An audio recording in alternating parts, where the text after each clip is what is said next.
Around this time, British South Yemen was also in the midst of removing their occupiers. Having been a stronghold of anti-Imam, anti-YAR, and anti-Egyptian parties, politicians, and soldiers, Nasser funded anti-British sentiment in the Aden Protectorate. Coming in the form of the National Liberation Front, led by Qatan al-Shabi, the anti-British forces were able to convince many South Yemeni tribes of joining their cause. However, factions of the NLF adopted Marxist sentiments, isolating themselves from Nasser's more pan-Arabist stance. To ensure his influence in South Yemen, Nasser helped establish another insurgent group known as the Front for the Liberation of Occupied South Yemen. Though both invested in the withdrawal of British forces, the NLF and Flussi would compete with each other for the future of South Yemen. The British attempted to salvage their position in South Yemen by establishing a government of friendly tribal elites, known as the Federation of South Arabia. However, tribal lords were not cooperative with British interests, allowing for the NLF and Flussi to consolidate influence in the Federation's affairs. After the defeat of Flussi in November of 1967, the NLF would succeed in bringing all of South Yemen under their control, resulting in the complete withdrawal of British forces and the establishment of the People's Republic of South Yemen. However, in 1969, a more radical Marxist wing of the NLF overthrew the government of Qatan al-Shabi, replacing him with Salim Rubai Ali, and establishing the first and only communist Arab state.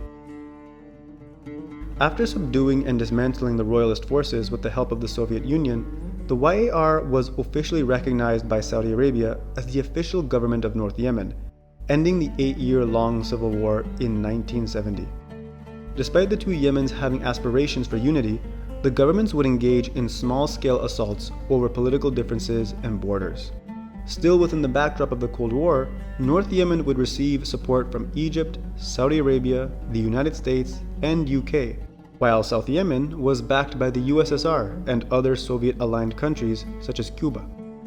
However, with the declining influence of the Soviet Union in the late 1980s, the prospects for South Yemen joining the North were becoming stronger than ever, as it was unable to maintain itself politically without foreign support. While the government of South Yemen was divided and weak, North Yemen was able to establish its authority with the help of consolidating local tribes and military men into a tight political alliance. With the powerful Banu Hamdan tribal confederacy, and specifically the Hashid clans holding the majority of influence in North Yemen, the country was more stable than its southern counterpart, but remained fragile nonetheless. Although parliamentary elections were held and a constitution was established, a coup d'etat would replace al-Irani's presidency with the military leadership of Ibrahim al-Hamdi in 1974. Wanting to put Yemen towards the correct revolutionary path and counter Saudi influence, al-Hamdi sought to develop the YAR in a way that could economically sustain itself. You see, with the oil boom of the 1970s, Saudi Arabia and other Gulf states had a large demand for cheap labor. Yemeni workers were ideal because they were culturally similar to other Gulf peoples and were easily exploitable due to their country's underdevelopment. Along with agriculture and small oil reserves, North Yemen's economy was reliant upon remittances from the international Yemeni community.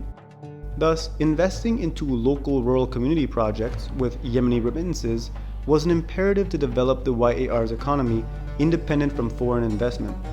During Hamdi's rule, the YAR not only saw a tremendous amount of economic growth and development, but it also was operating without the need of predatory US aid agencies and development organizations.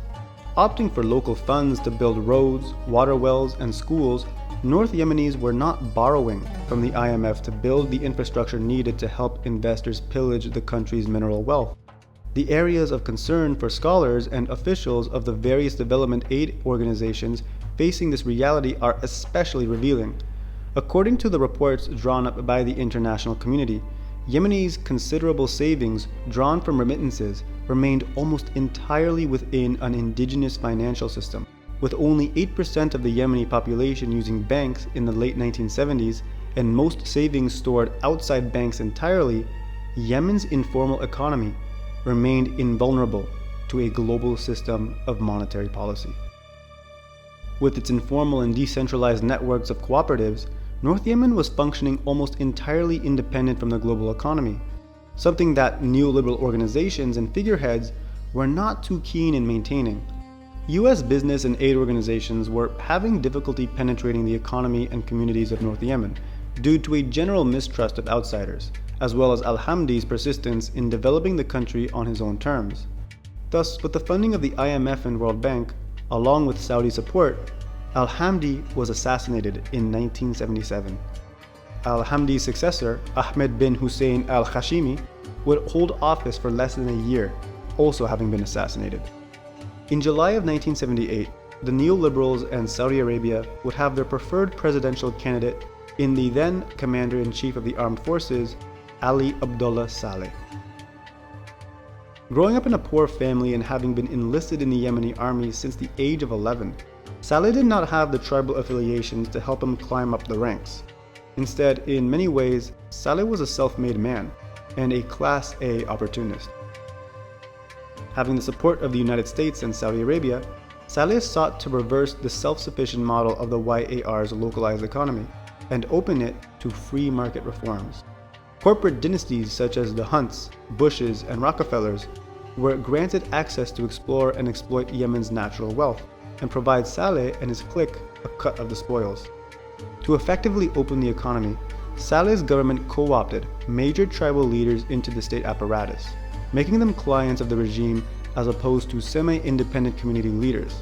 Saleh was able to centralize control over most of the Sunni Shafi tribes, but the Zaydis of the north proved more difficult, as they were more resistant to change and control.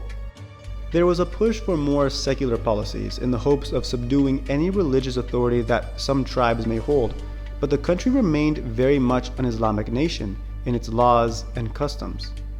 Saleh bribed many of his tribal supporters, describing his mafioso approach as dancing on the heads of snakes, knowing full well the potential dangers of attempting to co-opt them into the government. Nevertheless, the dynamic between tribes and the state changed in Yemen, as tribal sheikhs were now under state control, and Saleh's family positioned themselves as some of the country's most powerful elite. Relying mostly on oil revenues in the Maghreb province to fund his efforts, Saleh was beginning to see a decline in revenue during the late 1980s when gas prices were low. To achieve a political win, Saleh pushed for unification with the South in order to both stimulate his popularity and benefit from oil reserves in the sparsely populated nation. On the 22nd of May 1990, the two Yemens united into a single Arab republic, with Saleh reigning as president and South Yemen's Ali Salem al-Baid as vice president. Though unification was seen with optimism, disaster quickly struck the united Yemen after Saddam Hussein decided to invade and annex Kuwait the same year. You see, Saleh had established an alliance with Hussein in 1989 with the founding of the Arab Cooperation Council, sharing the common view that Gulf monarchies were a threat to Arab republics. When Saleh denounced the formation of an international coalition against Hussein and the stationing of US troops in Saudi Arabia, the two countries halted their aid commitments, resulting in the loss of hundreds of millions of dollars. To make matters worse, Saudi Arabia forcefully deported close to 1 million Yemeni citizens back to Yemen, resulting in a massive migrant crisis and the loss of over $2 billion worth of remittances. Unable to accommodate these migrants in their local villages of origin due to a lack of resources, Saleh encouraged the settlement of these citizens into the southern half of Yemen, that was often described as being underpopulated. An economic crisis ensued as a result of external pressure, and disenfranchised Yemeni workers found themselves gravitating towards the politics of the Islamist Islah Party. More of a political coalition of different Islamist movements than a cohesive party, Al-Islah had the backing of Saudi Arabia and Muslim Brotherhood networks to help provide welfare to the many Yemeni citizens who felt abandoned by their government. Saleh's General People's Congress Party tolerated Al-Islah as a means of countering the Yemeni Socialist Party, another political organization that spoke to many disenfranchised workers, especially in the south. Though underpopulated, South Yemen's natural resources were instrumental in maintaining Saleh's leadership and stability, which was something that many South Yemeni citizens felt excluded from. The Islamists suppressed and even assassinated the voices of the YSP, forcing socialist member Vice President al-Baith to quit his government position and declare the formation of the Democratic Republic of Yemen from his new base in Aden. In 1994, a 2-month civil war broke out between the Socialist South and Saleh's political coalition of Arab Republicans and Islamists. Saleh would quell the secession movement, with al-Baith fleeing to Oman. The Socialist Party was completely co-opted into Saleh's state apparatus, and privatization measures in line with the IMF and World Bank policies were implemented in the south, with many southern Yemeni families becoming wealthy capitalist elites. With the toleration of the Saleh government and funding from Gulf monarchies and businessmen, Salafist organizations were becoming prominent in South Yemen as they established private schools across rural communities, in line with Washington Consensus policies. The most successful of these Islamist organizations was a little-known group of Arab-Afghan Mujahideen fighters called Al-Qaeda.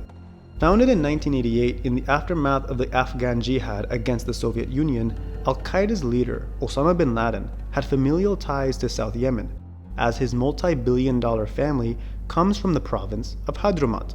Despite his close relationship with Saudi royalty, Osama bin Laden's condemnation of the monarchy's decision to allow American troops on the kingdom's soil led to the two cutting ties. Bin Laden himself lived in exile in Sudan, but many of his partners and fellow jihadis were stationed in South Yemen, where they sought to destroy the political establishment of a secular and socialist South Yemen state. Thriving under the banner of new liberal reforms, Salafist groups with Al-Qaeda links were encouraged to invest and contribute to the privatization of rural schools. Though peaking in influence during the 1990s, the promotion of these Salafist schools have been a priority for Yemen's government due to the threat of the Zaidi tribes of the country's north. You see, even though Saleh and many of the political elite of North Yemen's government came from Zaidi tribes, the theology of Zaidiism always threatened their authority. Like other Shia sects, Zaidiism believes in the establishment of a theocratic state under the leadership of an imam, a spiritual leader who can trace their lineage to the Prophet Muhammad. However, unlike many Islamic schools of thought, the Zaidis believe that attaining power through war is an acceptable route to take in the face of an unjust ruler.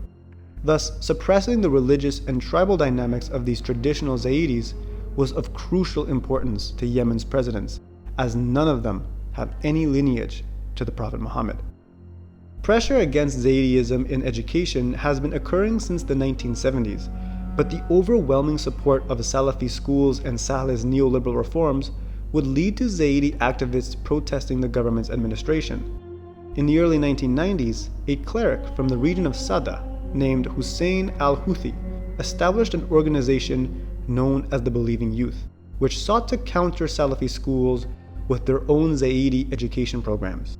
Coming from the Banu Hamdan affiliated al-Houthi clan, Hussein's family were prominent Zaidi scholars who claimed descent from the Prophet Muhammad and saw the imposition of government forces and Salafi schools as encroaching upon their traditional way of life.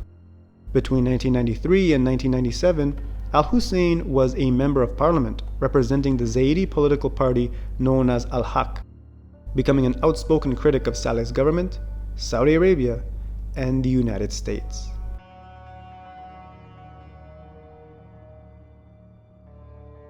In the wake of the attacks on September 11, 2001, Saleh sought to mend ties with both the United States and Saudi Arabia by joining in the so-called War Against Terror.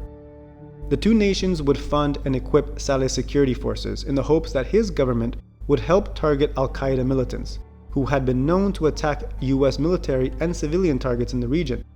While some efforts were made to crack down on al-Qaeda, Saleh saw the new security guarantees provided by the United States and Saudi Arabia as an opportunity to strengthen his hold on power. Not only would Saleh use this newfound military alliance to target political opponents, but he also collaborated with al-Qaeda militants in order to secure consistent funding and support from his international partners. Among the political rivals targeted in Saleh's war on terror were the Believing Youth and the Houthi leaders. Attempting to coercively squander the group and arrest their leader, the Yemeni army would end up killing hundreds of Sada residents, prompting Hussein al-Houthi to declare an insurgency against the government and its allies in 2004. Hussein would be killed in September of that year, with his brother Abdul Malik al-Houthi becoming the new leader of what was now becoming known as Ansar Allah, aka the Houthi movement. Throughout the remainder of the 2000s, the Houthi insurgencies would consistently hold the Yemeni army at bay, in spite of their use of tanks, aircraft, scorched earth tactics, and American logistics. Saleh's government and its allies have accused Iran of being the primary donor to the Houthi insurgents, but this support has been proven to be quite marginal, as most of the weapons acquired by the group came from the black market. Nevertheless, the fear of an Iranian-backed group disrupting Yemeni and Saudi interests encouraged continuous military support from the United States.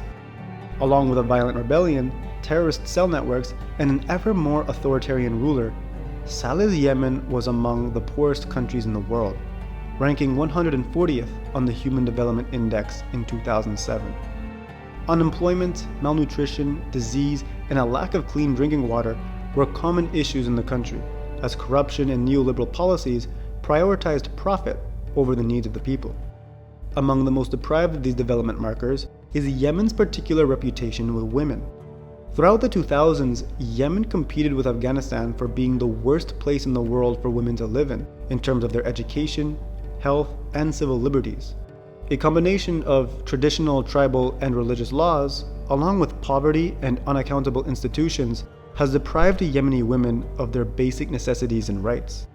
By every metric, Saleh's over 30-year-long rule as Yemen's president has plunged the country into one of the worst in the world to live in.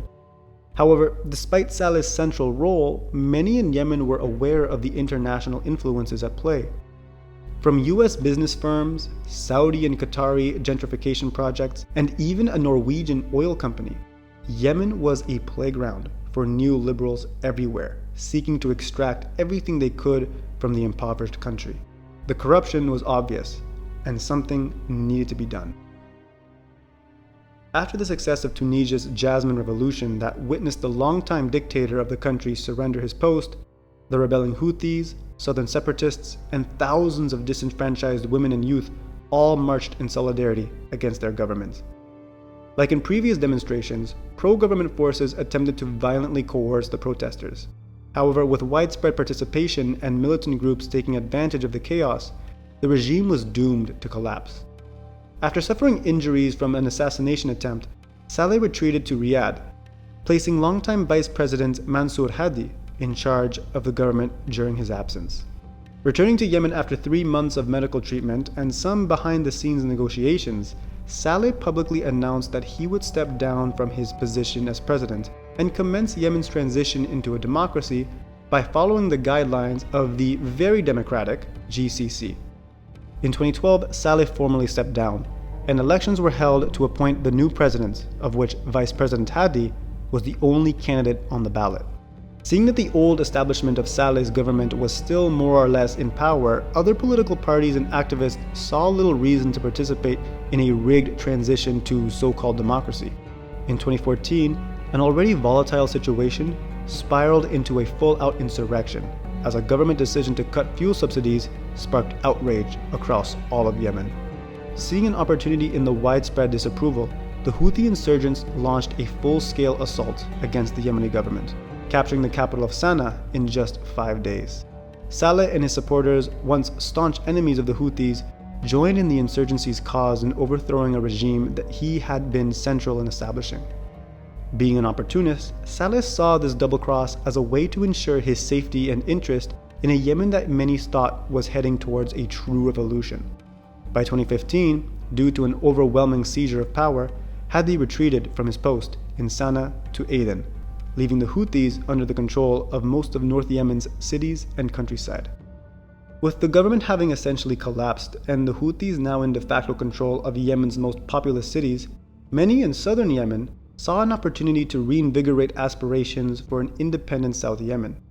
At the same time, al-Qaeda-affiliated militias began to take advantage of the power vacuum, establishing their own militant networks across the country.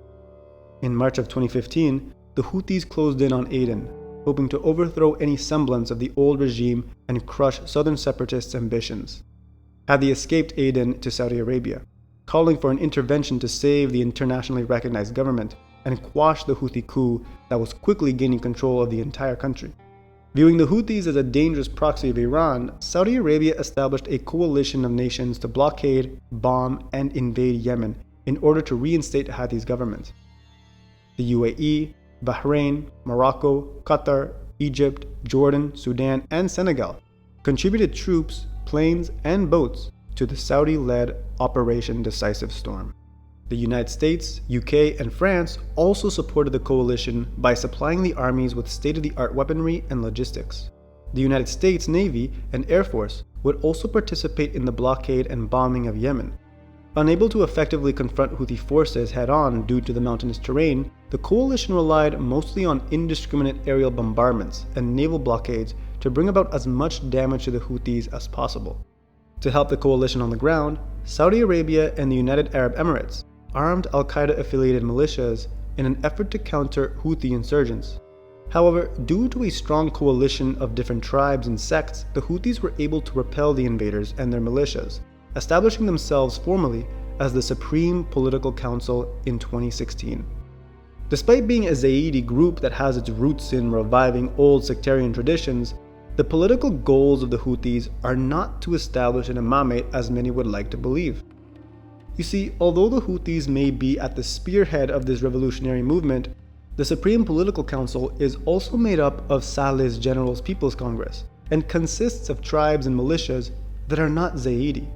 When asked if the Houthis wished to implement a sort of Shia theocratic state like that of Iran, Hussein al-Bukhaiti, a spokesperson for the group, stated that, "We cannot apply this system in Yemen because the followers of the Shafi doctrine are bigger in number than the Zaidis. For this reason, repeating an Iran-like system is difficult to materialize in Yemen. I think Abdul Malik will never run for election one day, and if I were him, I would remain the spiritual father and a spiritual reference for his group." Despite a more inclusive form of government than most would anticipate, Saleh announced that he would in fact defect from the SPC and consider dialogue with the Saudi coalition in 2017. Seeing this as a betrayal, the Houthis fought with Saleh's supporters, killing the longtime dictator for his treacherous act. War between the Houthis, the UAE-backed Southern Transitional Council, and a plethora of Islamists and tribal militias continued to rage on. The Saudi-led coalition continued its massive bombing campaigns and its tight embargo on North Yemen, creating the single largest humanitarian crisis the world had seen since the Second World War.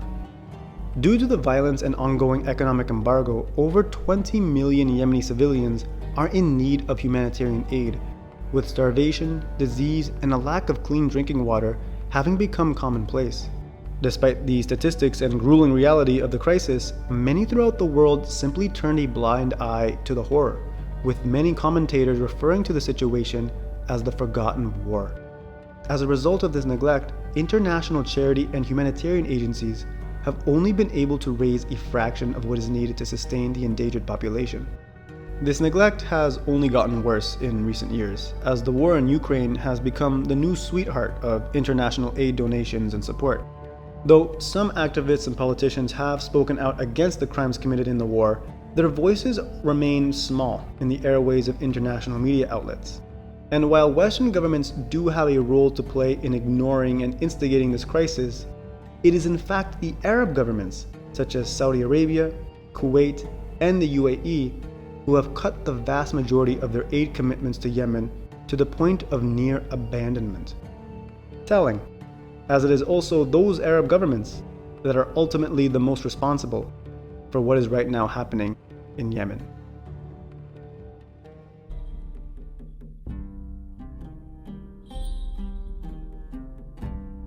As of the recording of this video, the conflict and humanitarian crisis continues to grip Yemen and its people. Confident in their superior firepower and international support, the Saudi-led campaign was supposed to last only a few months. But the persistence of the Houthis and the deteriorating situation of the pro-government militias only seemed to get worse with each passing year. At this point, government-aligned militias have been fighting each other more than the Houthis, who continue to hold the largest share of Yemen's population. Despite refusing to acknowledge its legitimacy as North Yemen's official government, the Saudi coalition, alongside the UN, have attempted to engage in peace talks, declaring a nationwide ceasefire in 2022. Despite some clashes between the fighting parties, the ceasefire has for the most part been able to provide some relative calm in the country. But with a lack of sufficient aid and continued sanctions, the situation remains dire for millions of Yemeni civilians. The past 2 years have seen some optimistic developments, with Saudi, Iranian, and Houthi officials discussing prospects for peace in Oman, but complications between the Saudi-backed government forces, the UAE-backed Southern Transitional Council, and the unrecognized Houthi government continue to hold back formal peace agreements. Like the first civil war in the 1960s, the selfish interest of Arab governments continues to jeopardize the safety and autonomy of the Yemeni people. Although considered to be one of the few Arab nations to have escaped colonialism, the legacy of European imperialism has and continues to shape the affairs of Yemen. From the British and Italians fighting for dominance in the Red Sea, to the predatory military and economic policies of the United States, Western imperialism has for sure contributed to the largest humanitarian crisis of the 21st century. But as impactful as Western imperialism was in shaping Yemen's modern catastrophe, it was really the Arab states that set up the country for failure. Since their independence from the Ottomans, North Yemen had been in continuous conflict with Saudi Arabia, which was the only other independent Arab state in the world. Even when peace was established, the Saudi kingdom sought to influence Yemen to serve its interest, fearing that it may be swayed by the politics and ideals of Egypt's pan-Arabism. This conflict over the future of Arab identity and politics tore Yemen apart, resulting in a brutal civil war that saw the two most influential Arab states compete for the country's subordination and control. When the YAR was finally able to oust the influence of both the Egyptians and Saudis, it was able to successfully create an economy and development strategy independent from much of the world system. It was Saudi Arabia that supported the predatory policies of US neoliberalism, assassinating the leaders of the country and surrendering what little resources Yemen had to the tentacles of Western imperialism. It was Saudi Arabia and other Gulf states that incentivized the rise of Salafist networks and militants to sway Yemeni politics to their favor. It was Saudi Arabia that plunged Yemen into an economic crisis throughout the 90s. Arab business moguls were just as, if not more, exploitative than Western ones. And now, in the midst of the worst humanitarian crisis of the 21st century, it has been Arab states, and in particular Saudi Arabia, that have contributed the most to instigating and maintaining the catastrophe. Western states have, of course, emboldened such crimes to take place throughout Yemen's history, but it has always been Arab states leading the charge. Modern Yemen has been a victim of Arab imperialism, far more than Western colonialism. Most egregiously, Arab states have, for the most part, been complacent to the atrocities committed against their fellow Arabs. Whether it be Yemen, Iraq, Syria, or Palestine, modern Arab states have acted in the name of their own self-interest, even at the cost of the freedom and well-being of their own populations. Arab states have never truly stood up for Arab people. And until they do, we can only expect more wars like Yemen to come about, and to eventually be forgotten.